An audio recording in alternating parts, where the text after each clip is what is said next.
રાજ્ય સરકારના મંત્રીઓ ક્યારેક ગાંધીનગરથી બહાર નીકળી અને સરકારે એમને જે મંત્રાલયની જવાબદારી સોંપી છે એ અંતર્ગત આવતી સરકારી કચેરીઓની મુલાકાત એ લેવાનો પ્રયાસ કરે છે. પણ જ્યારે મંત્રીઓ એ સરકારી જગ્યાની પ્રવાસની તૈયારીઓ, મુલાકાતની તૈયારી કરતા હોય ત્યારે હરહંમેશ પેપર ફૂટી જાય અને જે તે વિભાગ એ મંત્રીઓના આવતા પહેલા રાતોરાત જે તે ઓફિસને તાજમહેલમાં પરિવર્તિત કરી દે છે. પણ આજે વાત કરવી છે પોરબંદર સરકારી હોસ્પિટલની, કે પોરબંદર સરકારી હોસ્પિટલમાં સૌરાષ્ટ્રના પ્રવાસે નીકળેલા આરોગ્ય મંત્રી ઋષિકેશ પટેલ જ્યારે પહોંચે છે ત્યારે ઋષિકેશ પટેલને ખબર પડે છે કે હોસ્પિટલમાં દર્દીઓનું નથી ધ્યાન રખાતું, પણ હોસ્પિટલમાં ડોક્ટર અને સુપ્રિન્ટેન્ડન્ટનું જ ધ્યાન રાખવામાં આવે છે. હું આવું કેમ કહી રહ્યો છું એની પાછળનું કારણ જાણતા પહેલા અત્યારે જ ન્યૂઝરૂમ ચેનલને સબસ્ક્રાઇબ કરી દેજો અને આવા જ વિડીયો માટે જોતા રહેજો ન્યૂઝરૂમ. નમસ્કાર, હું કિશન. આજે વાત કરવી છે સૌરાષ્ટ્રના પ્રવાસે નીકળેલા આરોગ્ય મંત્રી ઋષિકેશ પટેલની. ઋષિકેશ પટેલે પોરબંદર સિવિલ હોસ્પિટલની મુલાકાતે આવ્યા, હોસ્પિટલનું નિરીક્ષણ કરી અને તમામ વોર્ડની મુલાકાત લીધી અને ત્યાં આવેલા લોકો પાસેથી તેઓએ આરોગ્યની ઉત્તમ સારવાર મળી રહે છે કે નહીં તેવી પણ લોકો પાસેથી જાણકારી લીધી અને કયા પ્રકારની વ્યવસ્થા ઊભી કરવામાં આવી છે તે પણ તેઓએ જાણવાનો પ્રયત્ન કર્યો.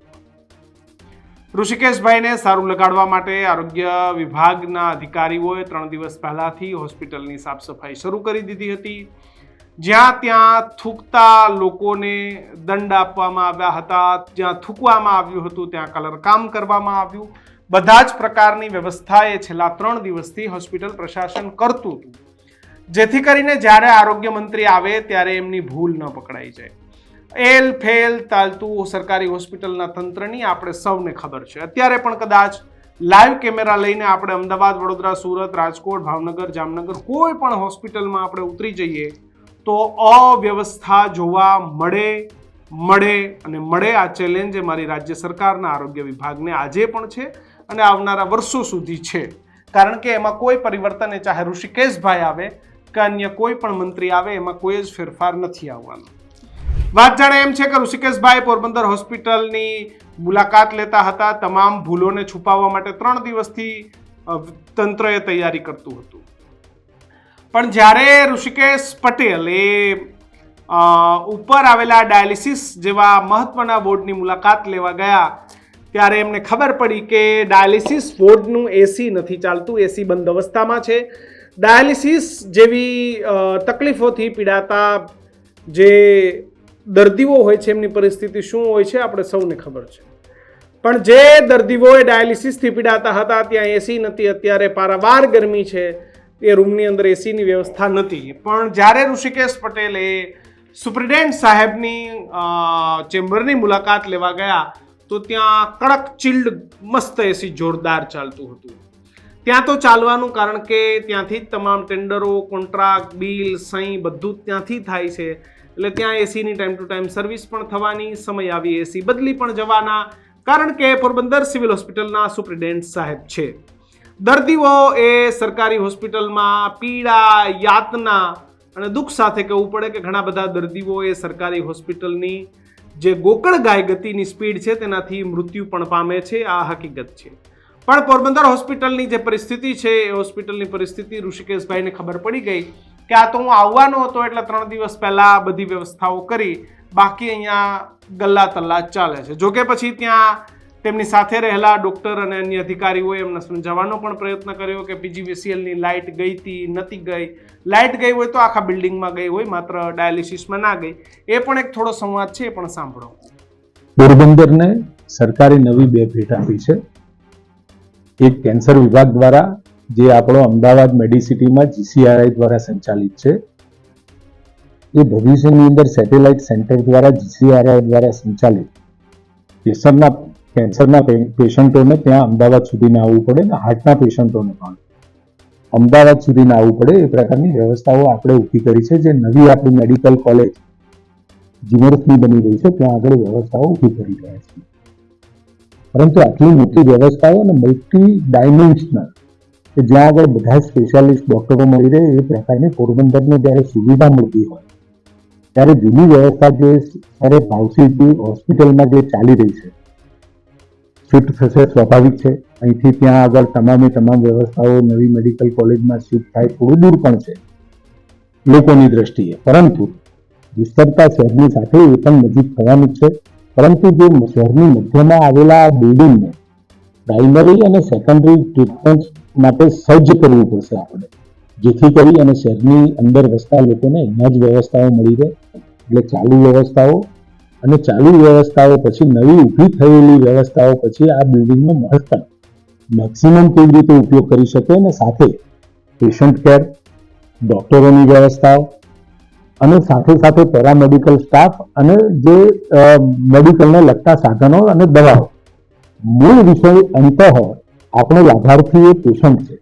તો પેશન્ટની સુવિધાઓ માટે જ્યાં મુશ્કેલીઓ લાગતી હોય, નાની મોટી જે પણ લાગતી હોય, સરકારે ખૂબ સારી વ્યવસ્થાઓ ઊભી કરી છે. છતાં પણ ત્યાં ક્લેકિંગ દેખાતું હોય તો એને ફિલઅપ પણ થઈ શકે અને સારી વ્યવસ્થાઓ ભવિષ્યમાં ઊભી પણ થાય એનો પ્રયત્ન છે. પરંતુ એક વખત સમગ્રપણે આખું વિઝન સાથે એનું બારીકાઈથી નિરીક્ષણ થયું હોય, અધિકારીઓ હોય, અમારા ધારાસભ્ય અર્જુનભાઈ પણ સાથે છે, બાબુભાઈ બોખડિયા અને બીજા આગેવાન અને કાર્યકર્તાઓ સાથે સંવાદ અને સંવાદની સાથે જરૂરી સૂચનાઓ સૂચનો એ કરવા માટેની આ મારી મહત્વની આજની આ પોરબંદરની અહીંની આ બેઠક હતી અને વિઝિટ પણ હતી. આ પત્યા પછી તરત જ જામનગર એટલે સૌરાષ્ટ્રના મોટા ભાગનો હોસ્પિટલો છે એનો એક પ્રવાસ પૂરો કરી અને એક કોમ્પ્રિહેન્સિવલી સૌરાષ્ટ્ર માટે વધારાની વ્યવસ્થાઓ ભવિષ્યમાં શું થઈ શકે અને મૂળતઃ વિચાર આદરણીય ભૂપેન્દ્રભાઈએ જે વ્યક્ત કર્યો હતો કે દરેક રિજિયનની અંદર જે વ્યવસ્થાઓ અમદાવાદ છે એ જ પ્રકારની વ્યવસ્થાઓ રિજિયન વાઇઝ મળે એટલે પેશન્ટોને ત્યાં આવવામાં કોઈ તકલીફ ના પડે. આમ તો અમદાવાદ આવે એટલે તકલીફ પડતી હોય છે, પરંતુ અહીંયા જ એની સારવાર ઉપલબ્ધ થાય એ પ્રકારની વ્યવસ્થાઓની દિશા તરફ રાજ્ય સરકાર છે. આજે આપણે કેવા પ્રકારની સૂચનાઓ એ સૂચનાઓ આપી, તમને મેં જે સૂચનાઓ આપી છે એ મોટા ભાગની જે વાત છે એ નવું આધુનિકરણ અને સાથે પેશન્ટ કેરની વાત છે. અને જે સૂચનાઓનો વિષય છે જાહેર પબ્લિશ કરવાનો વિષય નથી. જે હશે અમારા ડોક્ટર મિત્રો, અધિકારી મિત્રો સાથે ચોક્કસ શેર કરીશું. ખાસ જે ખાનગી એમ્બ્યુલન્સો છે સિવિલ પાસે નથી હોતી, મોટી રકમ ચૂકવીને એમ્બ્યુલન્સનો સહારો લેવો પડે. વ્યવસ્થા ઊભી થઈ છે. નવી આપણે 108માંથી આઈસીયુ ઓન વ્હીલ્સ અને સાથે બીજી એમ્બ્યુલન્સ ખરીદી રહ્યા છીએ. એમાં દરેક જિલ્લામાં એક આઈસીયુ ઓન વ્હીલ્સ અને નવી 108 આપણે ફાળવણી કરવાના છીએ. એટલે હોસ્પિટલ માટે જ્યારે જવું પડે ત્યારે એ પ્રકારની વ્યવસ્થાઓ મળી રહે એની આપણે કાળજી લઈએ છીએ. એ મુદ્દો હજુ અમે બેઠકની અંદર ચર્ચવાનો બાકી છે, ઊભા વાત થઈ છે, પરંતુ એ મુદ્દાનું પણ ખૂબ ઝડપથી નિરાકરણ લાવ્યું. ત્યાં સુધી કોઈ ભાવબંધનનો કોઈ વિષય હાલતો છે ખાસ કરીને અમદાવાદ સિવિલમાં જે ક્લિનિકલ રિસર્ચ નામની જે સ્પેસની આપણે જે વાત કરી છે કે એને લઈને વ્યક્તિઓ આપણે કરી રહી છે વીએસમાં હોસ્પિટલમાં જે આખું ક્લિનિકલ ટ્રાયલ જે ગરીબ દર્દીઓ પર કર્યું છે